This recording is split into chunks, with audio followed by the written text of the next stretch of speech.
spoilers for The Last Jedi ahead. Returning to that galaxy far, far away, Star Wars. The Last Jedi raised some major questions about the potential of evil within its lead characters, and now, director Rian Johnson is opening up about Rey's vision in that dark place on Ahch-To, quite literally picking up where J.J. Abrams left off with The Force Awakens in 2015.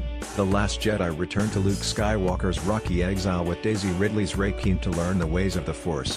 The movie briefly took a pilgrimage to the expansive First Jedi Temple, but also took a dive into the depths of the island and the evil within. No one expected Jedi in training Rey to be told the harsh truths of light and dark while taking a tumble into the ominous side of her own psyche trying to look for her parents. But what was Johnson trying to tell us? Speaking to /Film, Johnson calls the parallels between Luke's own potential to stray to the dark side and his own training that was touched on in George Lucas' original trilogy, well, the idea that this natural place reflected, the idea that if there's a Jedi temple up top, the light, it has to be balanced by a place of great darkness. We're drawing a very obvious connection to Luke's training and to Dagobah here, obviously. It was all very circle of life as Luke told the story's life and death while Johnson did a beautiful montage of Ahch-To and the balance between all sides. During this scene was when Luke first sensed the real power within Rey, which ultimately caused him to question whether she would be next Kylo Ren.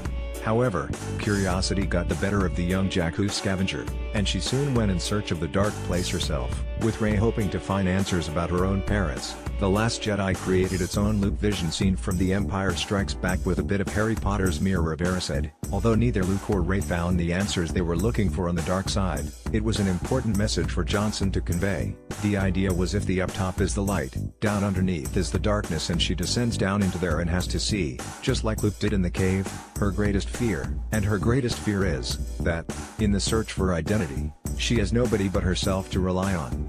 Interestingly, while the place of light is referred to as the Jedi Temple, the dark place doesn't get a Sith moniker. There was no Supreme Leader Snoke down there training his own legions of Kylo Ren replacements. However, moving forward, it makes you question whether anyone else will be taking a dip in the hole at Ahch-To or if there is anywhere else similar out there in the galaxy. Thankfully, neither Luke or Rey succumbed to their dark side urges, but the battle between good and evil certainly blurred its lines during The Last Jedi. There were various points throughout the movie's runtime where it looked like Rey, Kylo, or both of them could switch sides to the opposite cause. While Episode 8 hyped up the battle between good and bad, let's see where the concluding part of the Skywalker saga sends the remaining heroes and villains in Episode 9.